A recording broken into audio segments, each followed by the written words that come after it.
सागर की तिलकगंज स्थित सब्जी मंडी में सोमवार को दिन भर सन्नाटा वाली तस्वीर दिखाई दी, जहां थोक एवं फुटकर सब्जी विक्रेता व्यापारी संघ ने अपने साप्ताहिक अवकाश के फैसले के तहत कारोबार बंद रखा।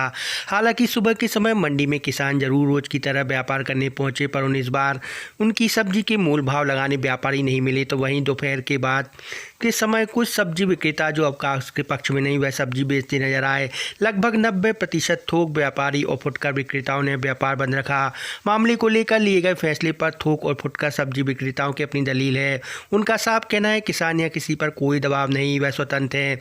हमने हमारी कुछ कठिनाइयों को देखते हुए यह निर्णय लिया, जिसका पहले ही दिन अच्छा रुझान भी सामने आया है, जो साफ जाहिर कर रहा साप्ताहिक अवकाश बहुत जरूरी था। मैं आदर्श थोक सब्जी विक्रेता संघ का अध्यक्ष हूँ। 14 जनवरी 2026 को हमारी एक बैठक हुई, जिसमें बोला गया कि जिस तरह से अन्य शहर बंद रहते हैं, सप्ताह में एक दिन हम लोग भी अवकाश रखें। तो आज ये हम लोगों का प्रथम अवकाश प्रथम सोमवार अवकाश है, ये इसलिए मंडी में आपको सन्नाटा दिख रहा है। ये जो आपने निर्णय लिया था, इसको लेकर कुछ गतिरोध भी था, खास करके जो सब्जी विक्रेता किसान है वो इस पर आपत्ति दर्ज कराए थे। उनकी आपत्ति में क्या वो आज आए थे कि नहीं आए थे यहाँ पर? सर, ऐसा है कि आपत्ति दर्ज कराई थी, लेकिन उनको हम लोगों ने उनसे बोला था कि वो मतलब किसान को स्वतंत्र रूप से हमने स्वतंत्र रखा था कि अपना सौदा बेच सकते हैं। हमने अपने आवेदन में किसान को कभी भी नहीं बोला था कि आप अपनी मंडी सौदा नहीं बेच पाएंगे। किसान को आज भी स्वतंत्र रखा था। 10-20 किसान जो उनको जरूरत की चीज़ें थी स्वतंत्र बेचने आए। हमारे व्यापारी जो फुटकर व्यापारी थे, थोक व्यापारी थे, और 99% किसानों ने आत्मीय हृदय से, हमें लगता था कि वो लोग भी काफ़ी समय से चाहते होंगे कि एक दिन हम लोग भी बंद रखें।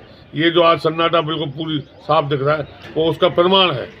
बंद के समर्थन में क्या कहेंगे? बंद के समर्थन में हमारे जो फुटकर विक्रेता हैं, उन लोगों ने इकट्ठे होकर एक राय दी कि भाई मैं भी हफ्ते में एक दिन का उपवास रखना चाहता हूँ, क्योंकि मैं भी अपने बच्चों के लिए टाइम नहीं दे पाता हूँ। घर गृहस्थी का सामान है, खाने बनाने का सामान है हफ्ते का, और बच्चों को कहीं मौत मट्टी हो रही, कहीं जाना आना, शादी में या फंक्शन में कहीं आना जाना, तो इसलिए हमें भी टाइम मिल जाएगा। तो इनको भी मारा मारी रहती थी, तो इन लोगों ने अपने दिल की बात की। तो जब इन लोगों सब फुटकर वालों को इकट्ठा करा, तब हमने कहा हाँ ये हमारी भी राय है। जब फुटकर वालों की राय मिली तो जो हमारे अध्यक्ष साहब हैं इनको बताया, तो फुटकर फिर पल्लेदारों से बात भई, तो पल्लेदारों ने भी यही बात की कि भाई हम भी चाहते हैं, हमें हफ्ते का राशन धरना है, घर में किसी बच्चे को डॉक्टर के ले जाना है, और भी काम है आने जाने की, मौत मट्टी की, खुशी गम की, तो उसमें भी हम एक दिन मिलेगा तो हम शामिल हो जाएंगे और घर गृहस्थी की सामानों को पूर्ति करेंगे।